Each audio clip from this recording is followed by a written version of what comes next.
Good morning. It is almost 9 o'clock on Monday, and I just thought, you know what, maybe I'll film a homeschool day in the life today. So we've already started school. We started, our alarm to start school went off around 8, but I think did we start right at 8? I feel like we were. Well, we did have to clean up that game we were playing. Yeah, we did a little bit of cleanup and whatever. Anyway, we started sometime after 8. And we started with the kids have this clipboard they do every morning with their multiplication fluency, and then we're doing some sentence analysis from Grammar Voyage.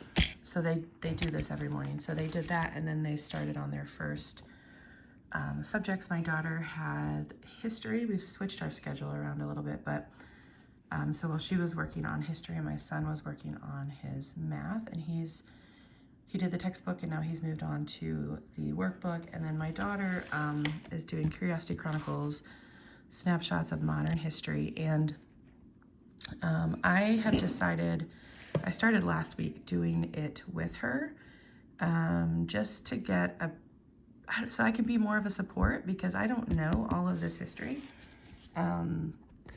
So what we did today, typically on the first, we do history 2 days a week. And on the first day, she listens to the chapter and she takes notes to help her answer the comprehension questions on her second day that she does history on Wednesday. And someone had asked recently what we're doing to teach note-taking. And I had bought this pack from Teachers Pay Teachers. I will link, let's see, I will link it, or I'll put a link down below of all of the Teachers Pay Teachers products that I have purchased for this current school year. I just found out you can make lists on Teachers Pay Teachers, which I didn't know you could do before. So anyway, this is a pack that I bought, and we went through kind of the lessons in this pack. And this uses kind of Cornell notes. And so we had used kind of their handouts and gone through and learned a bit. And then they gave you like a practice. There was like an article that then you took notes from. So we did that, and then we moved on and applied it to different subjects of hers. So she did one, we did it in biology, and now I have her doing it in history. So in Curiosity Chronicles, there are comprehension questions in the student activity pages. And so I have her kind of keep those in mind as she's taking her notes. But I decided to just start going through the process with her, listening. Typically she listens to the audio while she reads along in the textbook and takes notes. And it's a lot. So the one thing I noticed once I started doing this with her is that the audio for Curiosity Chronicles is, in many ways it's good and my kids like it, but it goes very fast, and it is very hard for me anyway, I don't know about anyone else, to take notes while listening to it. We had to pause it a lot for me to take my notes. So I don't know. So something that I think we're gonna try in the future, these are my notes that I was taking along with her, is on the first day of the week, listen to the audio, take our notes. And then on the second day of the week, she's gonna go and read the chapter again on her own without the audio, and, make any additions to her notes and things like that. And that makes answering the comprehension questions a lot easier, and I can be sure that she really understood it. Because there's a lot. If you have not done the snapshots of modern history, my kids are making fun of me right now. If you have not done the snapshots of modern history for Curiosity Chronicles, there's a lot of information in there. And like I said, a lot of it is information that I never learned. So there's a lot to pick apart. To me, it's a very kind of robust curriculum. There's a lot in it, a lot of information. So anyway, this is something that we are doing, and I feel like it's really important. I think a lot of times with Curiosity Chronicles, if you're not doing it as a family subject, kids tend to be doing it independently. And I feel like you need to be doing it alongside them to really get the most out of it. And so that's what I'm trying to start doing. So anyway, that's what we're doing. She is finishing up. We're going through our notes right now and doing our stuff on the left side, kind of our recall. And then she will move on and do, we don't do the comprehension questions until day 2. So she'll do her timeline, her map work, and the vocabulary from the activity pages.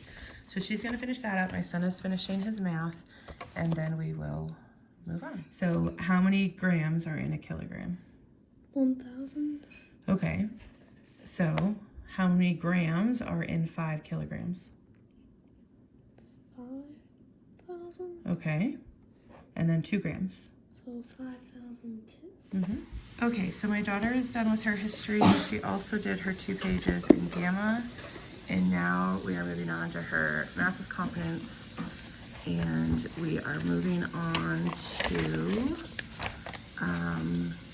Unit 8 this week. Well, it'll go this week and next week, but it is a review of decimals. So we're gonna get started on that. My son is still just finishing up his math, and then he'll move on to history. And if you hear water in the background, that's because my husband is home today and he is doing the dishes. So in the past, we've used these to do our place value, our hundreds, tens, ones. Today, we're gonna use these to help us visualize some decimals. So this looks like a decimal square. So we're gonna use this 1 flat to represent 1 whole, okay? The next smaller place after the ones, this is our ones place. What's the next smaller place called? The 10. Right, so if you divide this flat into 10 equal parts, you get 10 rods. These rods are gonna represent tenths, okay? So we have 1/10. What's the next smallest space after tenths? 100. Okay. So if you divide this rod into 10 equal parts, then you get, right? We're going to use this little block to represent hundredths. What is the next smallest spot after 100? Okay, so my daughter, we finished her math lesson and she's moved on to the independent practice and review.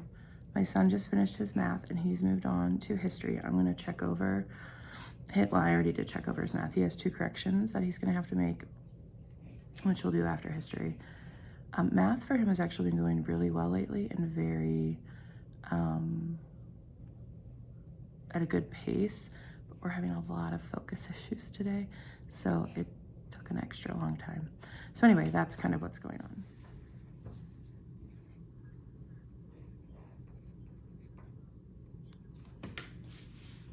You have 1, we corrected those 2 together. 1, 2, 3, 4. You've got 4 you need to correct, okay? So look at them again, and if you're not sure why they're wrong and you can't figure it out, then talk to me and we will work on them together. All right, she's working on her math corrections and Wyatt is working on his history. Roman numerals are very hard. Roman numerals are very hard. And I am working on meal prepping some taco soup for myself. I'm gonna make it so I can have it for lunch today, and then I'll freeze the rest of it in little bowls so that I've got lunch for the rest of the week. I also didn't meal prep the kids' lunches for this week. I did breakfast actually this morning, right before we started school. I normally do it on Sunday. So their lunches I will just do when I make them lunch today. So that will be coming up soon as well.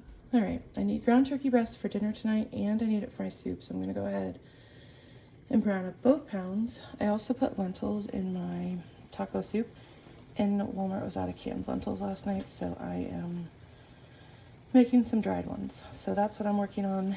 Ava's working on her math corrections, and Wyatt is finishing up his history, and I will pop back over there when we move on to language arts. Okay, I've got some stuff cooking over on the stove. I just went over Ava's math corrections with her.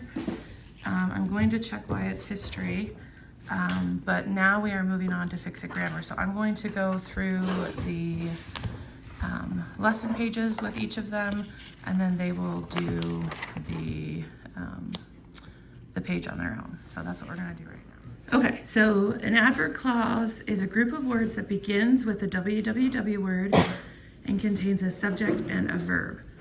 An adverb clause is a dependent clause, which means it must be added to a sentence that is already complete.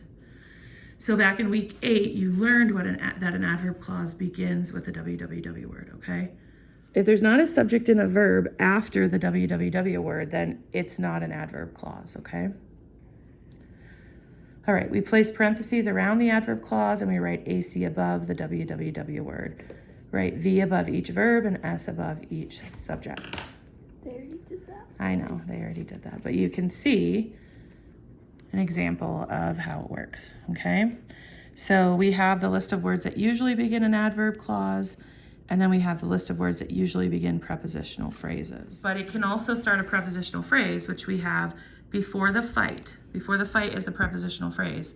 So if you look at the pattern, before, and then you have a noun, which is fight, but there's no verb, right?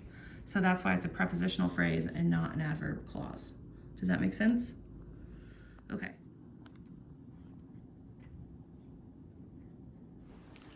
Okay, so we finished basic grammar. We moved on to vocabulary. My son's doing vocabulary workshop. My daughter, we have a notebook and we use the Freyer model. If there's not a word that stands out to us in any of her curriculum for the week, we just pick one from this book, or this card set. I will say, I feel like a lot of these words are really easy. However, we have found some that while she knows what it means in that she can understand it within reading, she couldn't necessarily verbalize what it means. So we have been picking those ones and using them to do our page over there. So that's what we are going to move on and do now. And then after that, we will move on to reading comprehension for both. The word is emphasize. What part of speech do you think it is? Verb. Yeah, it's a verb. It's to give special attention or importance to. That's kind of like the word emphasis, which is one of my vocabulary. Well, there you Well, go. like I knew what it meant, Yeah, but again, I didn't. you couldn't put it into words. Well, now you'll really know how to put it into words. Okay, so let's have a discussion. How would you emphasize your point when talking? How could you emphasize a point you're trying to make? For the source sentence, you can write the question that we discussed. How would you emphasize your point when talking? And then for your sentence, I want you to tell me how you would emphasize your point give me a particular thing that you're talking about. So your sentence might say, when trying to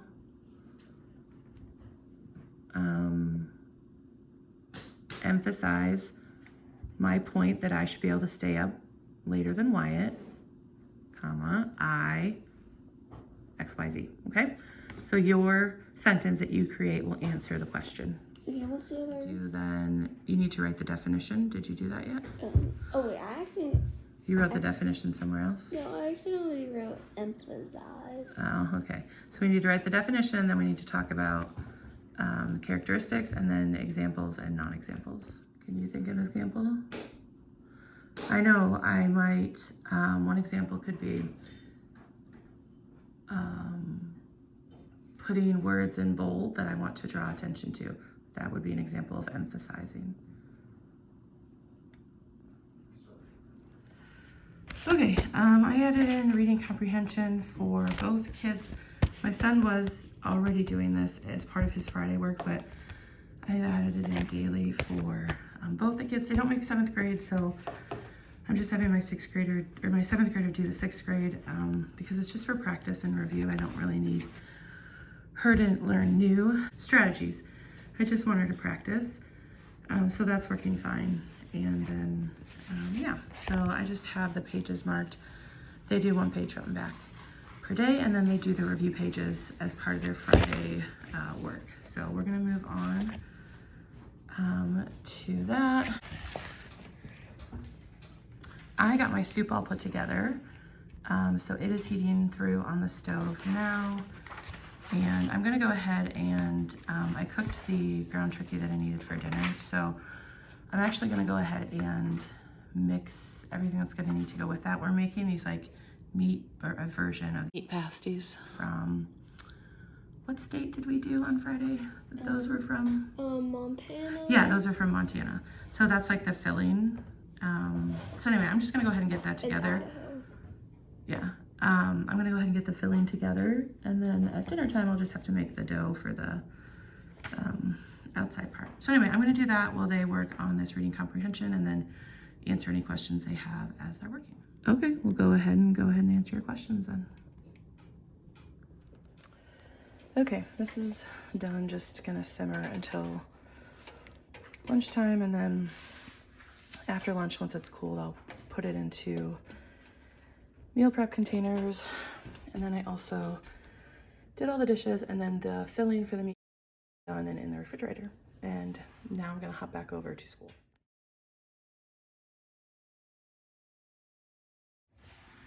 Okay, Ava has moved on to typing, and Wyatt just finished spelling and is now moving on to health. And I am going through and checking work that they finished that I haven't checked yet. So that is what's going on. Most of, let's see, IEW I will work with Ava, as for Latin as well. Drawing she'll do on her own. Let's see, spelling he does on his own.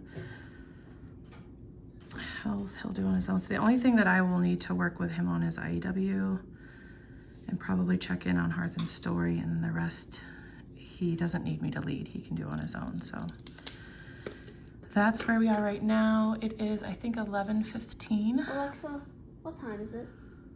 The time is 11:17 a.m. Okay. 5 minutes. All right, so that's our little update for right now. All right, I am going to start meal prepping lunches for the kids.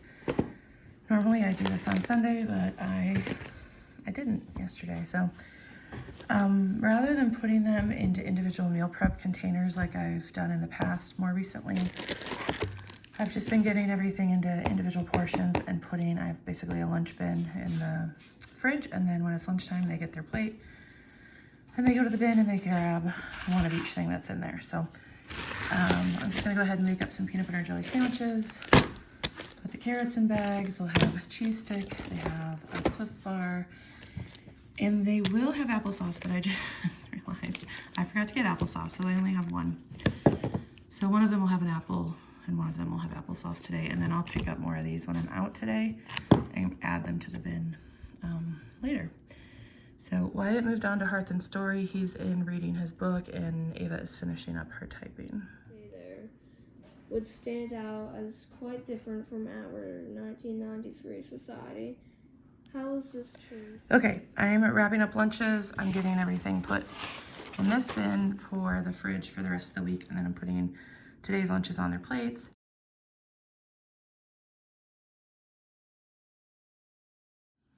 Ava finished her drawing for today. Wyatt finished his Hearth and Story.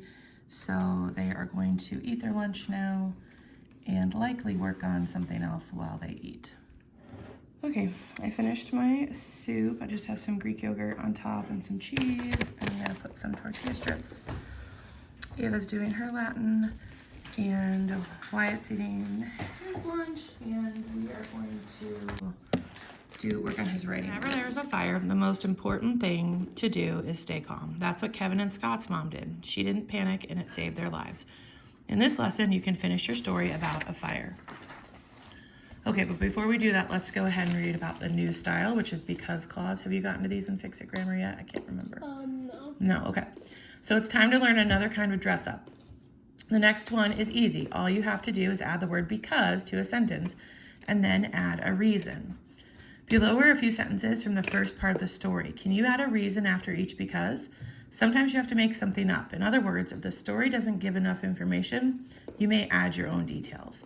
So we're going to work through this, and then we're going to go move into the brainstorming some ly adverbs. All right, we are in the home stretch.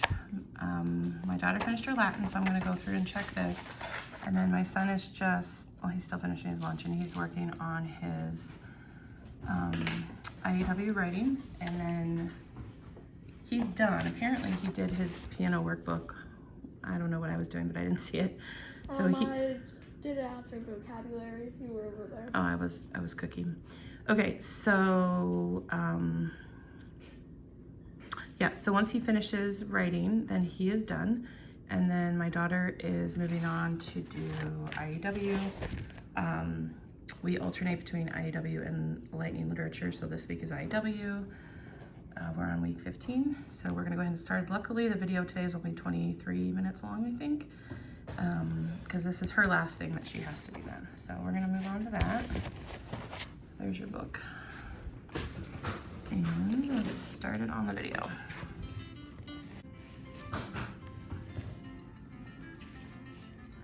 All right, that's it. We are done. It is about 12:30. 12:30? So assuming, I don't think we really started right at 8. It was sometime after 8. So about 4 hours is what it took us today. So that's what we got done. And that's it. Now we're gonna move on with our day. So if you have any questions about anything we shared today, let me know and I will talk to you in the comments down below.